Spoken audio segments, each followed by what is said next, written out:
글로벌 증시 마감 시황 전해드리겠습니다. 지금 저가 매수세가 좀 들어오게 되면서 3대 지수 혼조세였지만 그래도 약간의 반등을 해줬다라는 부분이 되겠습니다. 자, S&P 500 지수는 간신히 4,000포인트를 회복하면서 지금 심리적인 지지선을 어느 정도 만들었다라는 게 시장의 평가가 되겠는데요. 종가 체크를 해보겠습니다. 자, 이날 S&P 500 지수 0.2% 장중 내내 변동성을 보이다가 간신히 4,001포인트의 거래를 마쳤고요. 나스닥 지수가 1% 가깝게 좀 상승을 했다라는 부분, 낙폭이 깊었던 이런 부분이 그대로 좀 올라왔습니다. 하지만 아직도 12,000선을 회복하지는 못했고요. 지금 민감주 중심의 다우지수는 0.2% 결국에 약세로 마감하면서 32,100포인트 선에서 거래를 마쳤습니다. 자, 시장의 키워드는 두 가지입니다. 첫 번째는 3%, 그리고 두 번째는 강한 인상이 되겠는데요. 이제 3%부터 보시죠. 10년물 국채금리 수익률 이제는 막 3.1, 많게는 3.2%까지 올라갔습니다. 바로 어제까지 그런 분위기였었는데요. 이제 간밤에 3% 밑으로 크게 내려오게 되면서 이날 전반적으로 이렇게 나스닥이 올라갈 수 있는 기반을 마련을 해줬습니다. 자, 연준이 계속해서 가파르게 금리 인상을 할 거다라는 그런 분위기를 만들어내고 있죠. 이제 그렇게 되다 보니까 경기 침체가 오는 거 아니냐라는 걱정에 따라서 계속해서 채권 시장에서의 움직임이 나오고 있습니다. 그러니까 걱정이 되니까 위험 자산에서 좀 안전 자산 쪽으로 가는 그런 채권 시장의 분위기가 그대로 좀 반영이 되게 되고, 이것들이 결국에는 일부 기술주들의 한정에서 반발 매수세가 유입을 할 수 있는 그런 조건을 마련해 줬습니다. 자, 두 번째는 강한 인상이 되겠습니다. 지금 이 연준 위원들 계속해서 튼튼한 경제, 그렇기 때문에 금리 인상은 타당하다라고 한 목소리를 내어가고 있습니다. 뭐 다른 얘기는 아니지만 앞으로 6월과 7월 이 방향성에 대한 그런 발언들이 되겠는데요. 존 윌리엄스 뉴욕 연은 총재, 연준의 한 3인자 정도로 보시면 되겠습니다. 그만큼 좀 힘이 있는 사람이고요. 6월과 7월에도 50bp를 고려해야 한다라고 밝혔습니다. 자, 그리고 매파 위원 중에 또 대표적인 위원이 로레타 메스터, 클리블랜드 연은 총재가 되겠는데요. 이분 역시 6월과 7월 모두 50bp 인상은 아주 합당하다, 타당하다라고 얘기를 하고 있고, 또 개별적인 컨퍼런스 회의에서는 75bp를 올려야 되는데 이 부분은 좀 아쉽다라는 부분을 밝혔습니다. 그리고 연준에서 투표권을 갖고 있는 크리스토퍼 월러 연준 이사 같은 경우에도 경제가 강할 때 금리를 올리는 게 낫다라는 얘기를 했습니다. 그러니까 이날 다른 위원들에 비해서 뭐 50bp, 75bp 구체적으로 얘기는 안 했지만 분위기상 이제 50bp 올리는 것에 대해서 용인을 해줬다라는 시장의 평가가 있습니다. 그리고 이 세 명의 연준 위원들은 시장에서 계속해서 우리 연준 쪽에서 금리 인상을 가파르게 하니까 경기 침체가 될 것이다라고 예상을 하고 있는데 그렇지 않다라고 얘기를 했습니다. 하지만 시장에서는 이 부분을 아직까지 믿지는 않는 분위기였습니다. 자, 이어서 섹터와 업종별 흐름 체크해 보겠습니다. 섹터 평균이 0.2% 올랐습니다. 그러니까 뭐 거의 뭐 기술주 중심으로 약간의 특정 섹터만 올라갔다라는 걸 그대로 보여줬는데요. 가장 강했던 게 역시 IT, 그리고 에너지가 되겠습니다. 그리고 가장 약했던 것이 부동산과 유틸리티가 되겠는데요. 우선 IT 쪽에서는 국채금리 수익률 영향을 받으면서 반도체 업종을 중심으로 상승을 한 것이고요. 그리고 부동산하고 유틸리티가 이렇게 하락을 한 것을 보면 시장에서는 여전히 경기 침체에 대한 우려도 있습니다. 하지만 이제 어제보다는 좀 덜 수비적인 흐름을 보여줬습니다. 자, 이어서 종목별 흐름으로 조금 더 자세하게 들어가 보겠습니다. 자, 크게 위쪽에 있는 기술주들이 상승을 했고요. 그리고 오른쪽 끝에 에너지, 그러니까 정유와 관련된 종목들이 반등에 성공을 했습니다. 그리고 나머지는 이제 섹터별, 업종별 이제 혼조 흐름을 보인 하루가 되겠는데요. 자, 우선은 반도체부터 체크해 보겠습니다. 자, 이 중간에 위치되어 있습니다. 필라델피아 반도체 지수가 이날 2.5% 상승을 했습니다. 최근 3거래일 동안 하락한 게 10%입니다. 엄청 많이 밀린 거죠. 거의 최저점까지 내려갔는데 이러한 하락세가 일부 진정이 된 것도 있고 한 2.5%라고 상당히 좀 세게 반등이 나왔다라는 긍정적인 부분도 있었습니다. 이제 그것만큼 뭐 제조회사가 됐든 장비회사가 됐든 전반적으로 상승 흐름을 보여줬었고 개별적으로 좀 내용을 보게 되면요. 지금 글로벌 반도체 회사인 대만의 TSMC 그리고 NXP 세미컨덕터 모두 다 전반적으로 1%, 3% 올라갔습니다. 거기에 더해서 미국 반도체 회사인 마이크론 테크놀로지, 국내 이제 하이닉스, SK 하이닉스하고 연관이 있죠. 1.4% 올랐고요. 브로드컴 역시 3.2% 상승을 했습니다. 이제 금리가 하락을 하니까 올라갔다라고 보시면 되겠고요. 그렇게 지금 소프트웨어 업체들까지 전반적으로 다 올라가는 흐름을 보여줬습니다. 그리고 이날 엔비디아 같은 경우에는 대장주로서 또 상승세를 보여줬었는데요. 인공지능 데이터 센터를 만들기 위해서 넷앱이라는 그런 회사와 협력 발표를 했습니다. 그렇게 되면서 다른 비메모리 관련된 종목들한테도 훈풍을 일으키는 그런 재료가 됐습니다. 자, 그리고 IT 체크해 보겠습니다. 빵 종목들이 뭐 전반적으로 좋았죠. 이제 아마존이 약간 덜 올랐다 정도로 좀 아쉬움이 있기는 합니다. 자, 우선 경기가 둔화되면 기대감만으로 갔었던 대형 IT 종목들보다는 확실하게 돈을 낼 수 있는, 벌 수 있는 성장주들은 더 크게 성장할 수 있다라는 분석이 나왔습니다. 이제 그렇게 되면서 빵 종목들이 전체적으로 상승을 했었는데요. 뭐 들어보시면 다 납득이 되실 겁니다. 아이폰을 만들고 있는 애플이 1.6%, 그리고 최근에 데이터 센터 쪽으로 확실하게 이 사업 전환을 잘 하고 있는 마이크로소프트 다 1% 중반의 상승세를 보여줬고요. 지금 구글의 모회사 알파벳 그리고 메타 플랫폼스 약간의 뭐 변동성은 있기는 하지만 광고 시장은 앞으로도 계속해서 성장할 것이라는 긍정적인 관점 속에서 좀 올라갔고요. 아마존 같은 경우에는 이제 전자 상거래 업체입니다. 아무래도 엔데믹이 되다 보니까 여기에서 충분히 수혜를 받지 못할다라는 그런 내용 속에서 강보합권에서 거래를 마쳤습니다. 자, 그리고 성장주 쪽에서는 테슬라 보셔야겠는데요. 1.6% 올라가면서 비교적 강한 흐름을 보여줬습니다. 지금 시장이 계속해서 변동성을 보이다 보니까 젊은 투자자층이 이제 성장주 쪽에서 이런 유가나 이런 쪽으로 좀 옮겨가고 있다라는 분위기가 지금 미국의 상황인데요. 자, 그렇다 하더라도 여전히 성장주에서는 테슬라에 대한 사랑과 관심은 1위를 기록을 했습니다. 이제 그렇게 되면서 1.6%대 상승을 하게 됐습니다. 자, 그리고 중간으로 좀 넘어와 보시면은 이 중간 쪽에 엔터테인먼트라고 있습니다. 우리나라 증시로 연결을 해보면 OTT와 관련된 내용이 되겠는데요. 대표적으로 넷플릭스가 오랜만에 강하게 올라갔습니다. 2.6% 올랐는데요. 이제 우리나라에서도 넷플릭스 보시는 분들 중에서 한 가지 계정을 이제 돈을 여럿이 나눠서 공유하시는 분들 많이 계실 겁니다. 이제 그것과 관련해서 넷플릭스에서 단속에 들어가겠다 이렇게 얘기를 했고요. 거기에 더해서 올해 광고가 포함된 여러 가지 저가 서비스들을 더 추가로 시작한다라는 내용 속에서 회사 입장에서는 매출을 끌어올릴 수 있는 그런 내용이 나온 겁니다. 자, 이렇게 되면서 넷플릭스를 기반으로 뭐 다 같은 OTT를 갖고 있는 디즈니 역시 엔데믹과 동시에 섞이게 되면서 거의 0.6%대 전반적으로 훈풍이 조금은 퍼져나가는 OTT 시장의 흐름을 볼 수가 있었습니다. 자, 그리고 리오프닝과 관련해서는요, 기대감이 좀 지속이 되는 분위기인데요.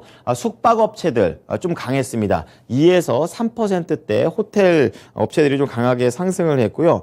이제 항공과 여행 예약 쪽도 1%대 상승 흐름을 보여주게 되면서 이렇게 저가 매수세가 들어왔을 때 리오프닝에 대한 기대감도 있다라는 부분 볼 수가 있었고요. 이제 마지막으로 최근에 계속해서 지금 연결해서 말씀을 드리는 게 원자재 관련돼서 좀 말씀을 드리는데 이 원자재 안에는 정유 그리고 곡물 광산 이렇게 좀 묶어봤습니다. 이제 유가가 $100를 밑돌았습니다. 이제 그럼에도 불구하고 지금 중소형주 중심으로 이제 어느 정도 반발 매수세가 들어온 부분 보실 수가 있겠습니다. 대형주들은 이제 1% 안쪽으로 상승을 했는데 이제 중소형 쪽에서는 약간의 2% 많게는 3%대의 상승 흐름을 보여줬다라는 특징이 있었고요. 이제 오른쪽 끄트머리에 있는 것이 바로 이제 곡물과 관련된 내용입니다. 이제 전쟁에 대한 우려 때문에 그동안 좀 상승을 했다가 최근에 이런 상승폭을 약간 반납하는 분위기지만 다시 한번 일부 종목들을 중심으로 3% 이상의 강한 유입이 들어왔다는 부분도 체크를 해 보셔야겠습니다. 자, 이어서 특징주 넘어가 보겠습니다. 지금 홈 트레이닝의 또 대표적인 또 종목이 바로 펠로톤이 되겠습니다. 최근에 주가적인 흐름으로 보게 되면은 계속 두들겨 맞고 있는 그런 내용이 되겠습니다. 공모가를 하회했다라는 부분까지도 최근에 말씀을 드렸었는데요. 성장이 둔화되고 있다라는 흐름 속에서 추가적인 하락이 나옵니다. 이제 세부적으로 보게 되면은 이제 운동할 때 수업 같은 걸로 온라인으로 이제 프로그램이 있는데 이것과 관련된 구독 매출은 좋습니다. 전년 대비 55% 크게 상승을 했습니다. 하지만 이런 뭐 사이클이라든지 이런 기계 자체를 전년 대비해서 한 42%가량 줄어들었고요. 그렇다 보니까 총 수익도 20% 이상 감익이 돼버렸습니다. 시장에서는 엔데믹이 되면서 이제 집에서 운동하는 것보다는 나가서, 그러니까 짐에 가서 운동을 하는 쪽으로 분위기가 바뀌고 있다라는 부분도 있고요. 사측에서는 이제 이렇게 시대가 바뀌고 있다 보니까 사업 규모도 조정하고 또 손상 비용을 처리하다 보니까 평소보다 2배 정도 많이 운영 비용이 늘어났다는 것도 밝히게 되면서 부담 요인만 컸습니다. 자, 펠로톤은 계속해서 내려가고 있습니다. 13달러 초반까지 내려와 있습니다. 자, 다음은 SK바이오사이언스하고 연관성이 높은 노바백스 보겠습니다. 지금 장중에 변동성이 컸었고 장 마치고도 계속해서 그렇게 좋은 흐름은 안 나오는데요. 우선 실적과 관련해서 말씀을 드립니다. 매출은 전년 대비 57% 늘었습니다. 코로나 백신 덕이라고 보시면 되겠는데요. 전년 대비해서는 올랐지만 예상치는 하회했고요. 1분기 순이익이 첫 흑자를 기록했다라는 점은 긍정적으로 받아들였습니다. 하지만 이 부분 역시 시장의 기대치를 충족시키지는 못했습니다. 약간은 좀 찝찝한 그런 실적이 되겠는데요. 여기에 더해서 연간 전망치를 유지를 했는데 그동안 시장에서는 노바백스가 잘 못 사는 나라들, 그러니까 그런 쪽에 백신을 공짜로 낸다라는 부분을 매출에 대한 우려로 연결을 해왔었습니다. 근데 이제 회사 쪽에서 그렇게 저소득 국가층에다가 주고 있다라는 것은 맞다라고 얘기를 하게 되면서 결국에 부담력이 좀 컸습니다. 장중에 10% 급락하다가 1%까지 올랐고 그리고 시간 외에 다시 한번 이러한 상승분을 반납을 하게 되면서 지금은 평균 0.6%대의 약한 상승 정도로 현재 기록되고 있습니다. 53달러의 거래가 진행 중에 있습니다.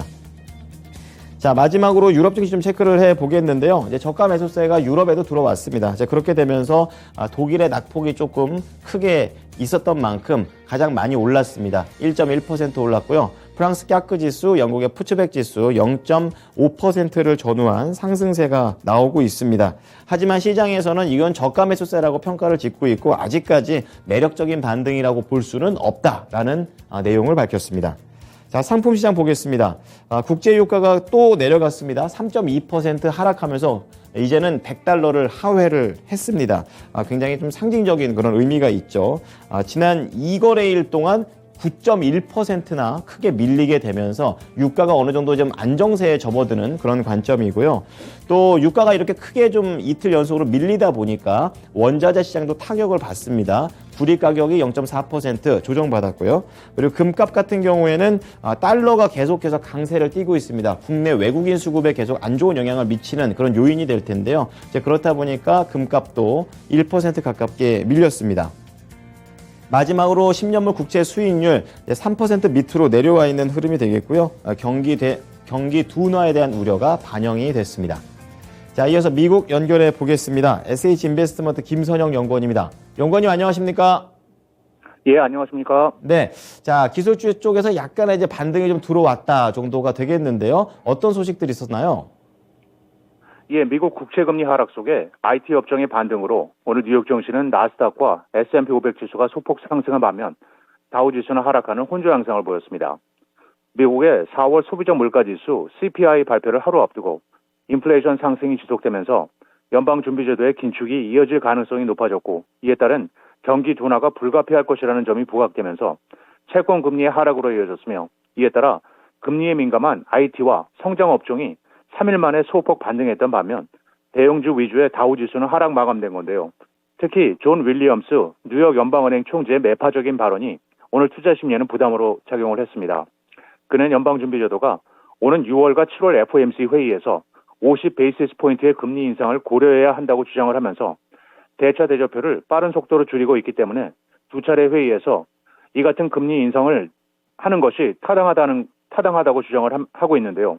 그는 중립금리가 현재 2에서 2.5%에 달한다고 추정을 하고 있으며 경제 상황에 따라 금리를 그보다 더 높은 수준으로 올릴 필요가 있다면 자신은 그렇게 하는 것을 절대 꺼리지 않을 것이라고 단언하고 있습니다. 한편 조 바이든 대통령이 인플레이션 문제가 자신의 최우선 과제이며 이를 위해 대중 관세 완화도 논의 중이라고 밝힌 점이 오늘 시장에는 긍정적으로 반영됐습니다. 그는 인플레이션이 현재 미국의 가장 큰 경제적 도전이라면서 물가 안정을 담당하는 연방준비제도와 관련해 연준이 제 역할을 해야 한다고 단언하면서 연준은 5월 FOMC를 통해 인플레이션을 잡기 위해 기준금리를 50베이시스 포인트 인상했고 추후 수차례 추가 인상을 예고한 바 있었습니다. 또한 바이든 대통령은 일부 중국산 제품에 부과하고 있는 고율의 관세를 완화하는 방안을 논의하고 있음을 시사했는데요. 미국은 트럼프 행정부 당시인 2018년 중국과의 무역 전쟁을 벌이면서 무려 2,200개에 달하는 중국산 제품에 관세를 부과했고 이로 인해 수입 물가가 상승하고 있는 만큼 관세를 낮추거나 없애야 한다는 주장은 이미 미국 정부 내에서 나오고 있는 상황인 가운데 그는 아직 어떤 결정도 내리지 않았다면서도 무엇이 가장 긍정적인 영향을 줄 수 있는지 살펴보고 있다고 주장했습니다. 증권사 골드만삭스가 미국의 인플레이션이 이미 정점을 찍었다고 주장했습니다. 얀 하치우스 골드만삭스의 수석 이코노미스트는 헤드라인과 근원 인플레이션 모두 전년 동기 대비로 최고조에 달했다고 확신한다며 지난 2021년 초순 물가가 급등한 이후 처음으로 근원 개인 소비 지출 PCE의 올해 연말 전망치를 하향 조정했다고 덧붙였습니다. 그는 물가가 다시 하락하는 분야가 많지는 않다면서도 지난 3월 근원 절사 평균 PCE 상승률은 2%대로 둔화됐다고 평가했는데요. 절사 평균 PCE 지수는 댈러스 연방준비은행이 내놓는 대체 물가 지표로 PCE 구성 항목 중 변화가 높은 양극단을 제외한 후 가중 평균에 추산한 것입니다. 하지만 골드만삭스는 인플레이션이 정점을 지났다고 하더라도 주식 등 위험 자산의 회복이 쉽지 않을 것이라면서 주요 증시 지수가 회복하고 크레딧 시장은 현재 수준보다도 수익률이 개선될 것이라면서 현재로서는 주가가 반등하기 어렵고 위험 자산의 상방 잠재력은 거시적으로 제한적이라고 주장했습니다. 네, 인플레이션과 관련해서 골드만삭스 측의 말이 맞았으면 합니다. 자, 다음은 종목별 흐름으로 넘어가 보겠는데요. 이제 화이자 쪽에서 인수 얘기가 나오고 있습니다. 어떤 회사 인수를 했나요? 예, 그렇습니다. 다우지수의 구성 종목인 제약사 파이저가 116억 달러의 편두통 치료제 개발사인 바이오헤븐을 인수한다는 소식입니다. 오늘 이 뉴스로 바이오헤븐은 68%가 폭등해 140달러의 거래를 마쳤고 파이저는 1.6% 상승한 49달러 50센트 거래를 마쳤는데요. 바이오헤븐이 개발한 치료 물질이 세계 각국에서 판매 승인을 받을 가능성이 커지자 파이저가 아예 통째로 인수를 했다는 분석인데요. 파이저는 이번 거래에 총 116억 달러를 현금으로 지불하고 미소유 지분을 주당 148달러 50센트의 전량 현금으로 매수할 방침인 가운데 바이오헤븐의 9일 종가인 83달러에 무려 83%의 프리미엄이 얹어진 가격입니다. 한편 파이저는 이미 2021년 11월에 바이오헤븐의 지분을 2.6%를 3억 5천만 달러에 확보하면서 바이오헤븐의 주요 신경증 치료제인 너텍 ODT의 판매권을 12억 달러에 매입한 바 있었습니다.